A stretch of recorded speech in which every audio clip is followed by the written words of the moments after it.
Hi guys, and welcome to part 9 of our garlic grow along. It is finally a bright sunny day, so please excuse the squinting. So today we are actually going to look at harvesting our garlic.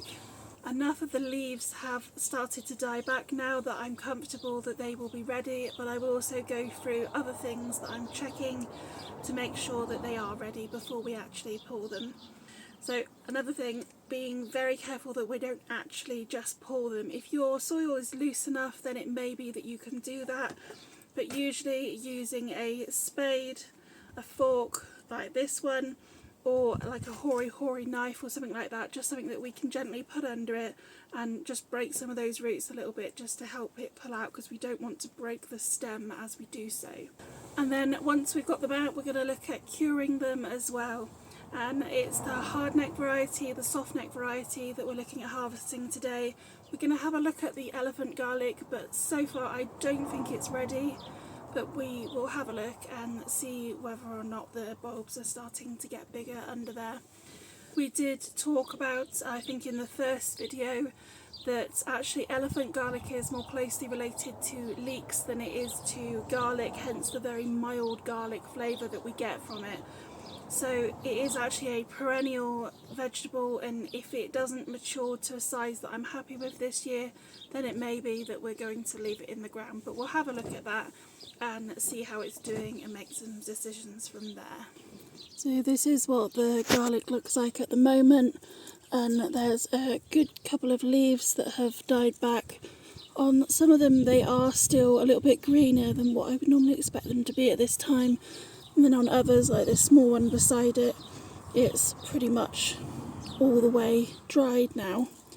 What we do want to avoid is them being too dry and allowing all of the leaves to die back, because what that's going to do is not give us enough of this film, the leaves that become the skin below. So it's really important that we do have some green still left on these plants. So to check whether these are ready, and obviously some of these are going to be much smaller than others, so this is one of the very small ones. I'm just going to make our way down, find the bulb and run your hand around it, and I can feel that there is individual cloves even on that really small one. And then this one here that is obviously a much bigger bulb, and I don't know if you can actually see the difference in the shape there already. But it is actually, when you run your fingers along it, you can feel the individual cloves. So now what we're going to do is take our fork and just run it underneath the plant, just to loosen some of those roots up. And then when you're comfortable that it's loose enough, you're just going to give it a little bit of a pull. And there we go, that is the size of that bulb. And pretty impressive size actually, so it'd be good if more of them look like that. So that's all the hardneck varieties harvested out of this bed, and some of these bulbs are absolutely huge, and there is 2 different varieties in here. So these ones are huge, one variety, and then this variety, I'm not sure what it is, I can't remember, has split much more than the others, so they're not going to store as well, but we will talk about that in a moment when we look at how to cure them. Next up, we're going to harvest the soft neck varieties.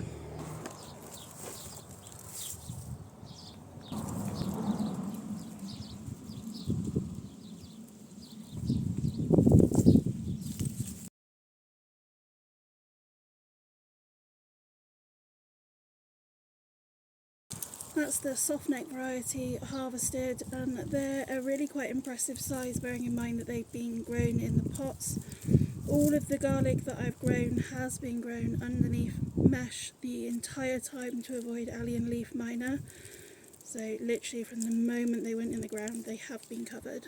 I'm going to have a look at the elephant garlic next. So this is the elephant garlic, and I was definitely expecting them all to be more of the size of the one at the back, which is quite a bit bigger. The back one is also the only one that has actually put out escape as well so far. So let's have a bit of a feel around and decide what we're going to do. So, well no, actually the bulb is pretty big under there. I'm not sure it's necessarily divided. So the leaves haven't really started dying back very much yet. So what I'm actually going to do is dig up the biggest one at the back there and see how that one's doing, and then I'm going to leave the other two in.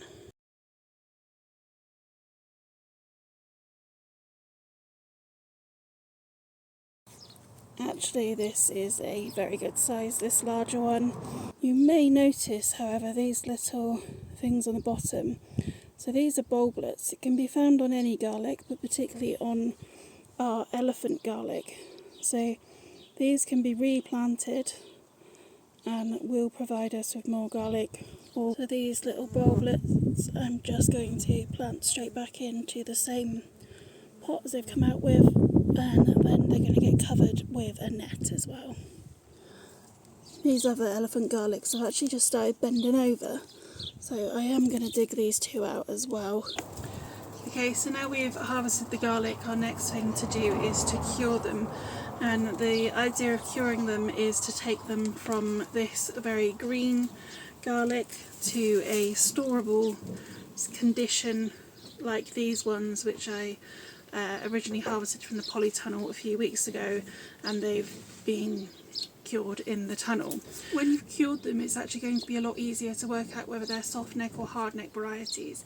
This can be more difficult if they are a little bit more green to work out at this stage, and it will help to know which ones are also going to store as well as others.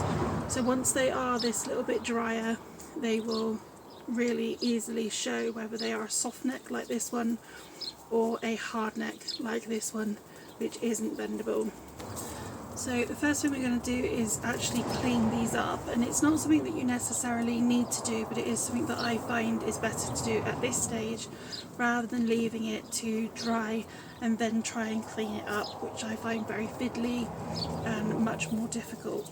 So to do this, all we're going to do is pull some of those first leaves back and just expose the cleaner layer of the bulb. And depending on how dry this is, it may be quite fiddly already, or it might be really quite easy. So we don't want to take off too much. So rather than going another layer which is quite green on this, I'm just going to rub the layer of the dry that has already gone off this variety just to clean it up. And that should do enough. And then what we're going to do is take a pair of scissors and just cut off those roots. This doesn't need to be done at this stage, it can be done when they're dry if you're going to find that easier. I tend to do it now, and then it's a bit easier to knock off any remaining mud when we come to put these in for storage. So just give it a little bit of a brush, and any of that mud that's still in there should come off. It's always good to try and harvest the garlic when it is a bit drier and it's not been raining too much. That will just make this process a bit easier. What you might notice on this other variety of hard neck is that actually there is no skin over a couple of the cloves. So this isn't going to store as well as the other variety, and it is one variety that's done this more than the other. That could be that this one's died back a bit quicker and it could have done with being harvested faster, or it's just not like the conditions as much as the other one has in my garden. Give me a bit of a closer look. So just take that leaf, pull down, and give it a bit of a clean.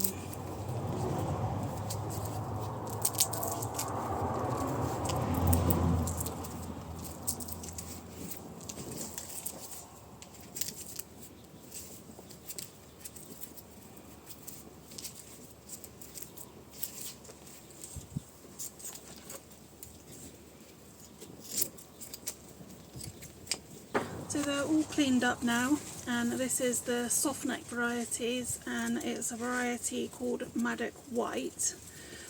Now on some of them you may notice that they've got little cloves around the outside, and if when we remove these there is actually an enclosed bulb, then we can still store this bulb as we would the others, and it's not going to affect their storage life. So as you can see, this clove is completely enclosed and it's got its little papery skin all around the outside, so that one's going to be absolutely fine.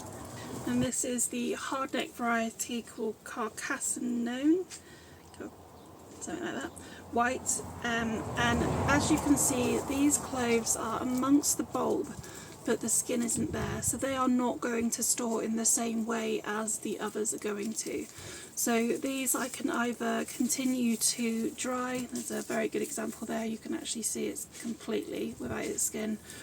So with those I can either take them straight in and start using them immediately in the kitchen, or I can leave them out here to cure but make sure that I store them separately to the others and that I use them first.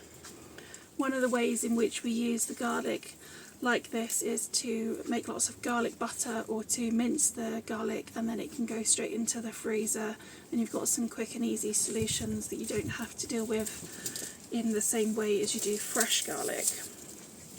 And then for the other ones of this same variety, they do have a decent amount of skin on them, so they will store absolutely fine. And then this is the other hardneck variety, which is called Provenance White.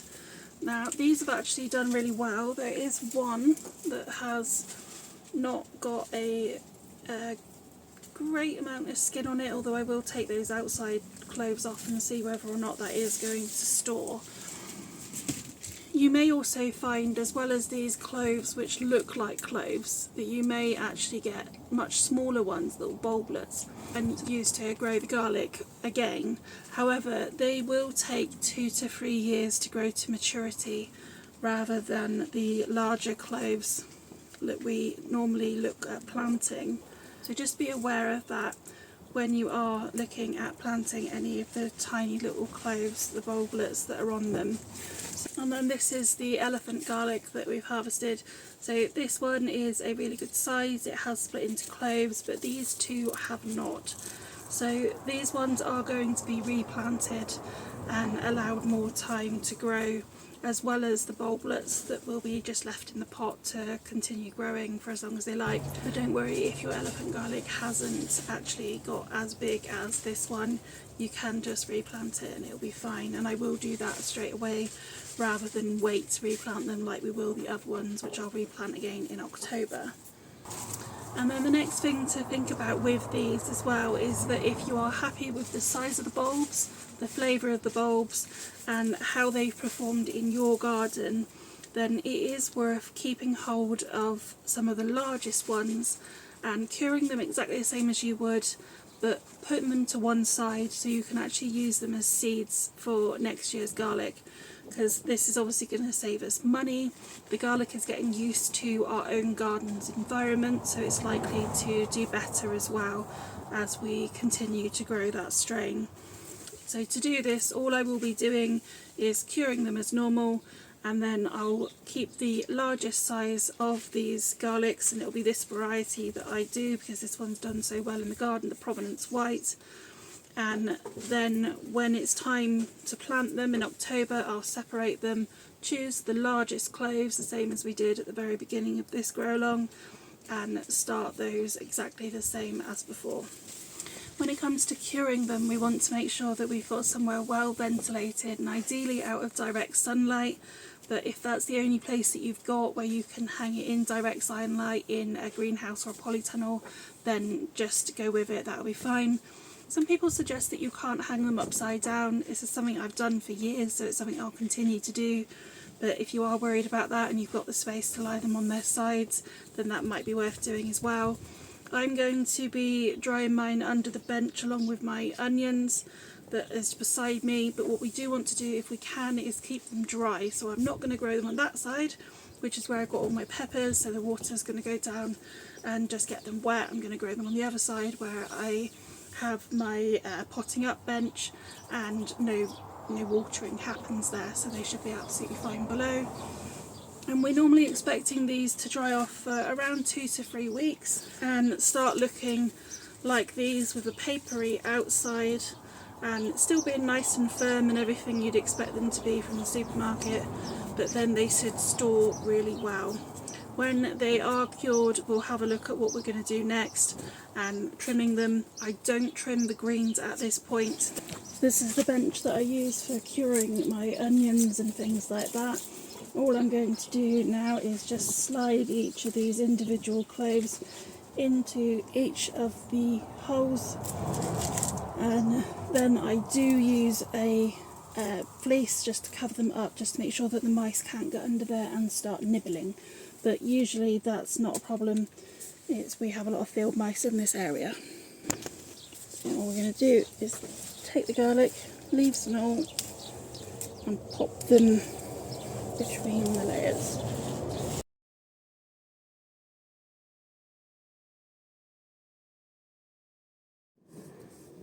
There we go, that's them all popped out, ready for drying next to the onions. These are the onions that I've grown from the seed over winter, so if you do want to have a look at having a go at that, we will be looking at when to sow them in the onion grow along. So what I'm going to do now is pop over this cloth, and they will stay there for a good few weeks until they are nice and cured.